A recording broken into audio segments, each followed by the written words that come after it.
আসসালামু আলাইকুম। রিমার শখের রান্নায় আমি রিমা আপনাদের সবাইকে ওয়েলকাম করছি। আজ আমি আপনাদের সাথে কাঁচা কাঁঠাল দিয়ে গরুর মাংস রান্না দেখাবো। আশা করি আপনাদের সবার ভালো লাগবে।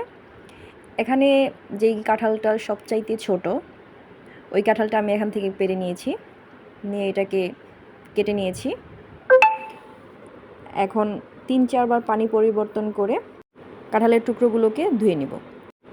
একটা কড়াইতে কাঁঠালের টুকরোগুলোকে নিয়ে নিব, নিয়ে এর মধ্যে এখন পরিমাণ মতন পানি দিয়ে দিব।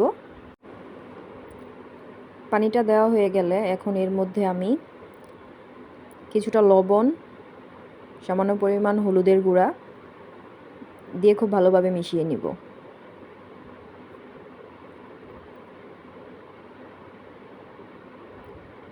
এখন চুলার আঁচটা বাড়িয়ে কাঁঠালের টুকরোগুলোকে ভাপ দিয়ে নিতে হবে।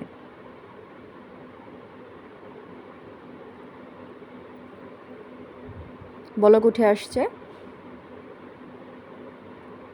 বেশি সিদ্ধ করার প্রয়োজন নেই। এই ভাপটা দেওয়ার কারণে কাঁঠালের মধ্যে যেই আঠালো ভাবটা আছে ওটা চলে যাবে। এখন একটা ছাঁকনির সাহায্যে আমি কাঁঠালের টুকরোগুলোকে উঠিয়ে নিব।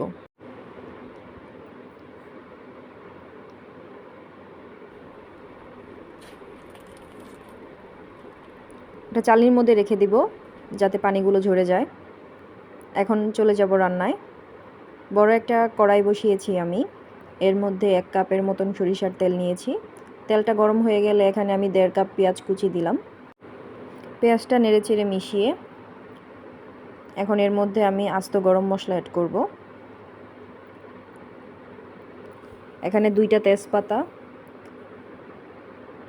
ছিঁড়ে মাঝখান থেকে ছিঁড়ে দিয়ে দিব, 4 টুকরা দারচিনি, 5-6টা এলাচ, 6-7টা লবঙ্গ দিয়ে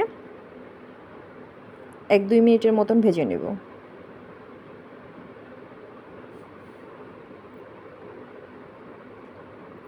ভাজা হয়ে গেলে এখন এর মধ্যে আমি 4 চামচ আদা রসুন পেস্ট দিয়ে দিব, দিয়ে একটু ভেজে নেব যাতে আদা রসুনের গন্ধটা চলে যায়। এখন স্বাদ মতন লবণ,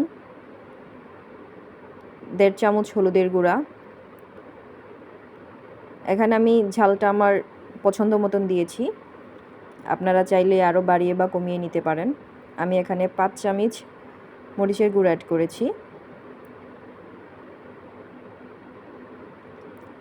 মিশিয়ে এখন আমি এর মধ্যে পানি দিয়ে দিব যাতে মশলাগুলো পুড়ে না যায়।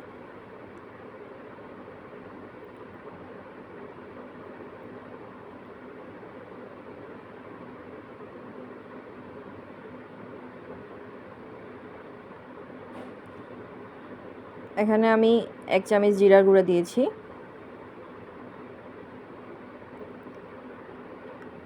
দেড় কেজি পরিমাণ গরুর মাংস নিয়েছি আমি। মশলাটা কষানো হয়ে গেছে, এখন এর মধ্যে আমি গরুর মাংসটা দিয়ে দিয়েছি।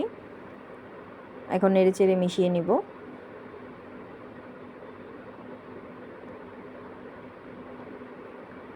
মেশানো হয়ে গেলে এখন আমি ঢাকনা দিয়ে ঢেকে দিব।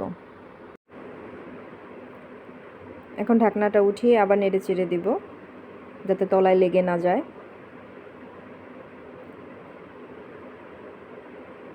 মাংসটা পানি ছাড়া শুরু করেছে, আমি ঢাকনা দিয়ে আবার ঢেকে দিব। মাংসে এখন প্রচুর পরিমাণে পানি উঠে আসছে। আমি এখনও কোনো প্রকার পানি এখানে অ্যাড করিনি।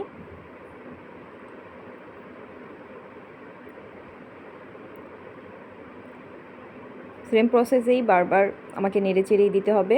ঢাকনা উঠিয়ে আবার ঢাকনা দিয়ে ঢেকে এভাবেই কষিয়ে নিতে হবে।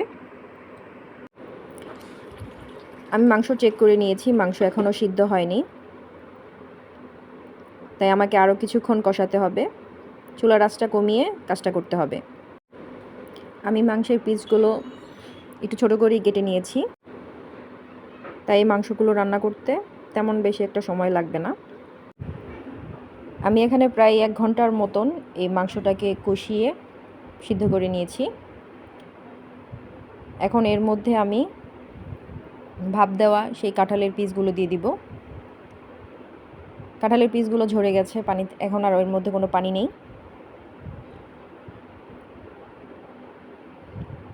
এখন কষানো মাংসের ভিতরে দিয়ে দিব। এখন নেড়ে চেড়ে মিশিয়ে নিব।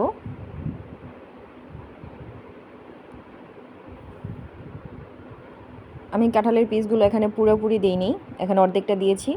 মেশানো হয়ে গেলে বাকিটা দিয়ে দিব। মেশানো হয়ে গেছে, এখন বাকিটা দিয়ে দিব। এখন আবার মিশিয়ে নিব।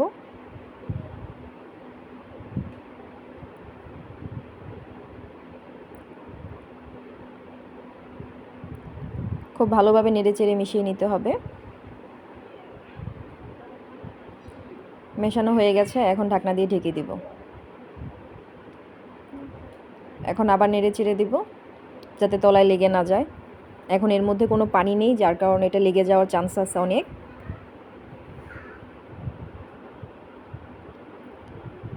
মেশানো হয়ে গেছে, এখন এর মধ্যে আমি পানি দিয়ে দিব। এখানে খুব বেশি পানি প্রয়োজন হবে না, 1.5 লিটারের মতন পানি দিয়েছি এখানে আমি।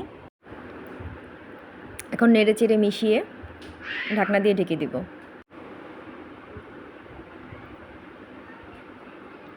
এখন ঢাকনাটা তুলে আবার নেড়ে চেড়ে দিব। বলক উঠে গেছে। এখন একটাই কাজ, বারবার নাড়তে হবে আর ঢাকনা দিয়ে ঢেকে দিতে হবে যতক্ষণ পর্যন্ত কাঁঠালের পিসগুলো খুব ভালোভাবে সিদ্ধ হয়ে না যায়। কাঁঠালের পিসগুলো মোটামুটি সিদ্ধ হয়ে গেছে, আমি আর একটু সিদ্ধ করব, তার জন্য আমি এখন আবার নেড়ে চেড়ে আবার ঢাকনা দিয়ে ঢেকে দেব। এখন আবার ঢাকনা দিয়ে ঢেকে দিয়েছি। এখন ঢাকনাটা তুলে এর মধ্যে গরম মশলার গুঁড়া আর জিরার গুঁড়া দিয়ে দিব। মশলাগুলো দিয়ে খুব ভালোভাবে মিশিয়ে নিব। এই পর্যায়ে এসে আপনি লবণটা চেক করে নিতে পারেন, লবণটা ঠিক আছে কি না। আমার আলহামদুলিল্লাহ সব কিছু পারফেক্ট ছিল, আমার আর কিছু অ্যাড করতে হয়নি। এই পর্যায়ে নেড়ে চেড়ে খুন্তির সাহায্যে কাঁঠালের টুকরোগুলো ভেঙে দিব যাতে একটু মাখা মাখা হয়ে যায়। আমার কিন্তু কাঁঠাল রান্না শেষ, এখন শুধু খুন্তির সাহায্যে ভেঙে আর একটু ভেজে নিলেই হয়ে গেল।